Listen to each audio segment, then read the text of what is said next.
ঠান্ডা মাথায় আজকে রাতের বেলা চিন্তা করবা আল্লাহ পাক তোমাকে কি জন্য দুনিয়ায় পাঠিয়েছেন। একটু চিন্তা করবা, 1 মিনিট একটু চিন্তা করবা যে তুমি পৃথিবীতে নাই, তুমি পৃথিবীতে নাই, তুমি মারা গেছো। চিন্তা করবা তুমি মারা গেছো। এরপর চিন্তা করবা তুমি যে মারা গেছো পৃথিবীর কারো কোনো সমস্যা হচ্ছে কিনা। তুমি যে মারা গেছো পৃথিবী কি থেমে আছে?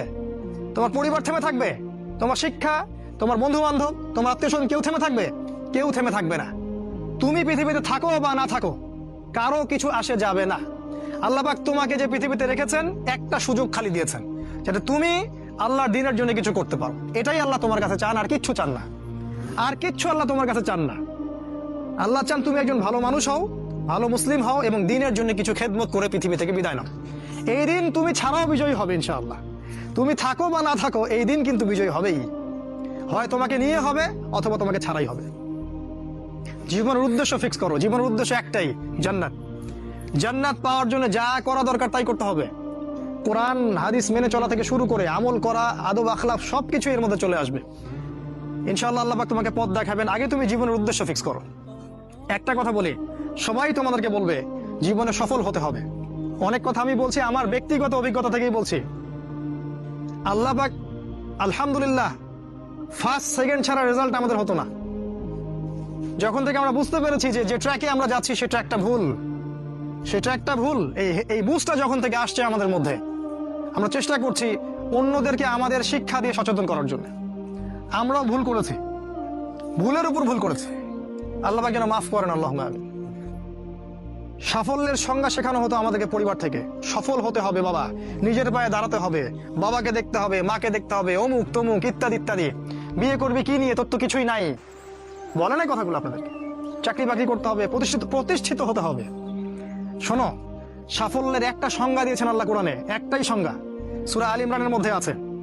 আজকে আমি সব ডিটেলস বলার সময় পাচ্ছি না। সূরা আল ইমরানের মধ্যে আছে কুল্লু নাফসিন যায়িকাতুল মাউত, প্রত্যেকটা নফস মারা যাবে এবং কিয়ামতের মাঠে তাদের পুরোপুরি প্রতিদান তাদেরকে দেয়া হবে।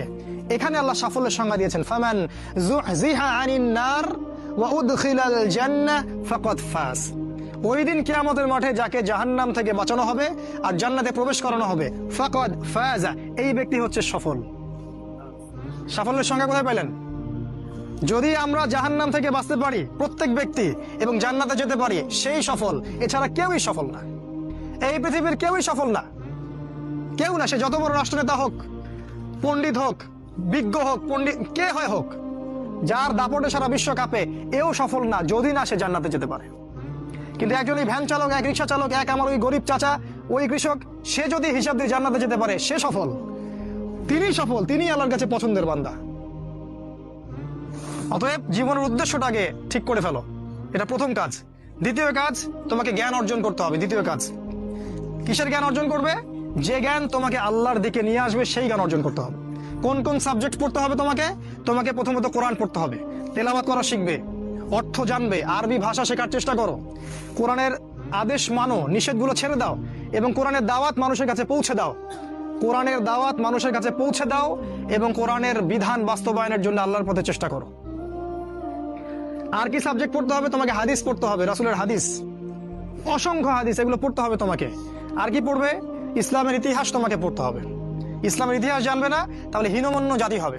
তুমি জানবেই না তোমার এই বাপ দাদারা ছিল সিংহ পুরুষ, তুমি এটা জানবেই না। তোমার শেকড় যে এত সিংহ পুরুষ দিয়ে ভর্তি, এটা তুমি জানোই না। এই জন্য হীনমন্যতায় ভোগো, মনে হয় যে আমাদের কেউ নাই, আমরা এতিম। জি না, আমরা এই বিশ্ব শাসন করেছি 100 বছর আগেও। 100 বছর আগেও এই পুরো বিশ্ব আমাদের হাতে ছিল। এখন যা দেখছো এরকম অতীত এরকম ছিল না। একটা ওমরের হুঙ্কারে সারা বিশ্ব কেঁপে যাইতো। এক আলী রাদিয়াল্লাহু আনহু যদি জিহাদের মাঠে হুঙ্কার দিতেন, সমস্ত কাফেরের হৃদয় একদম দরদর করে কাঁপতে থাকতো। আমাদের সিংহ পুরুষ বাবারা দাদারা এরকম ছিলেন। আমরা এত হীনমন্য জাতি ছিলাম না। আজকে আমরা আমাদের পরিচয় ভুলে গেছি। ইতিহাস পড়তে হবে তোমাকে। আর কি পড়তে হবে?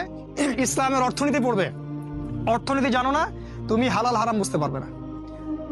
ওরা তোমার সাথে প্রতারণা করে এমন হারাম ঢুকিয়ে দিবে তুমি বুঝতেই পারবে না এটা হারাম ছিল। ইকোনমিক্স পড়তে হবে, খুব ইম্পর্টেন্ট সাবজেক্ট এই জামানার জন্য।